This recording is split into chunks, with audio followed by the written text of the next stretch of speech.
Hi everyone, welcome to episode 44 of Awake Africa Show.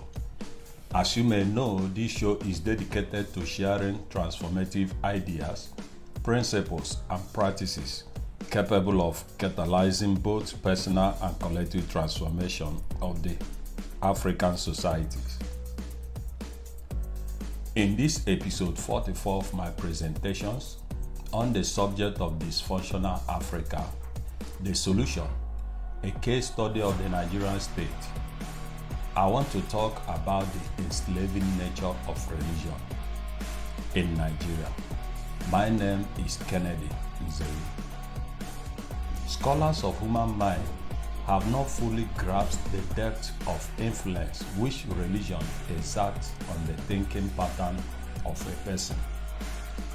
Ideally, religion is meant to shape the moral compass of human society through a system of moral indoctrinations and of its adherents.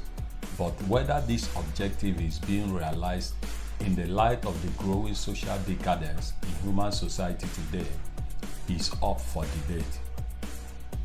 It needs to be noted that many people's conception of God or the supernatural is only limited to the various indoctrinations they've received from their families and, most importantly, the religious groups they belong to.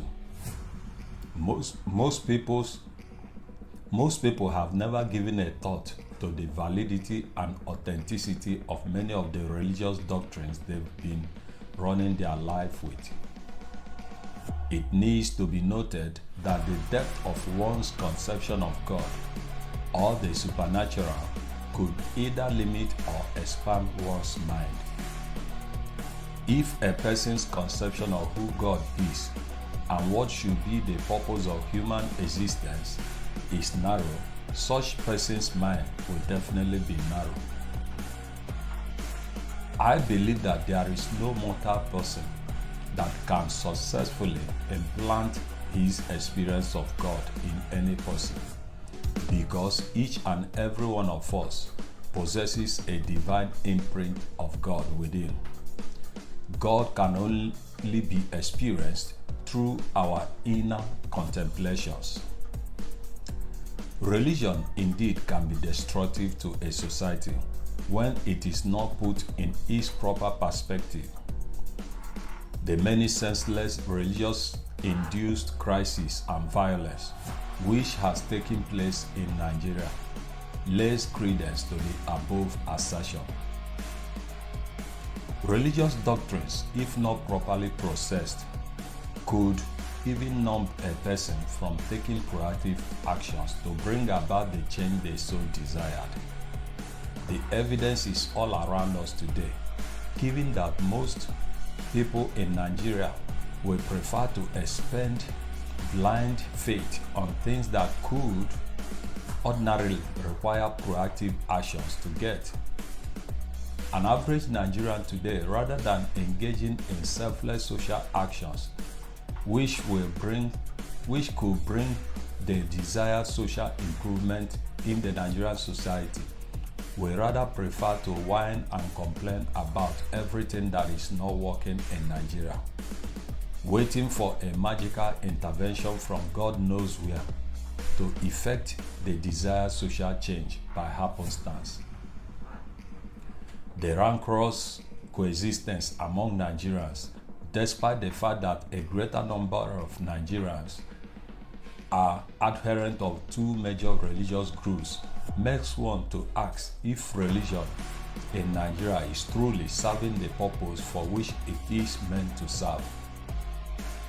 It is regrettable that what comes out from the pulpit of religious houses these days are geared towards awakening human-based nature rather than the spiritual nature. No wonder we keep having increasing number of self-seeking and greedy individuals in Nigeria today who are only concerned about their personal well-being rather than the collective well-being of the larger society. The doctrines which promote self-seeking and greedy attitude have contributed in entrapping many Nigerians in the rat race of survival, hence the increasing level of social decadence in the Nigerian society today. Nigerians must realize that God does not respect any religion. Rather, He respects His laws. For example, love thy neighbor as thyself is a universal law that has cause and effect. This universal set of spiritual laws are immutable and impersonal in its operation, no matter your religious leanings. The problem of religion is that it often blinds the eyes of the people from devoting their energy on the substance of the matter, which is developing godly potentials in their souls. Rather, what most religious folks do is to always engage themselves in needless politics of religion, which often lead to violence. In episode 45 of my video presentations, I will talk about rebuilding trust capital among Nigerians. Before you go, please remember to subscribe to my YouTube channel. This will enable you to get a first-hand notification whenever I drop fresh video contents, and for you to also access other interesting video contents in my channel.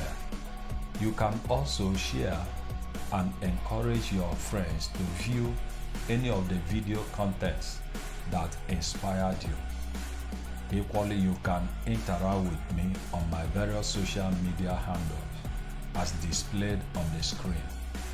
Together, we can make a difference. Thank you for your listening attention.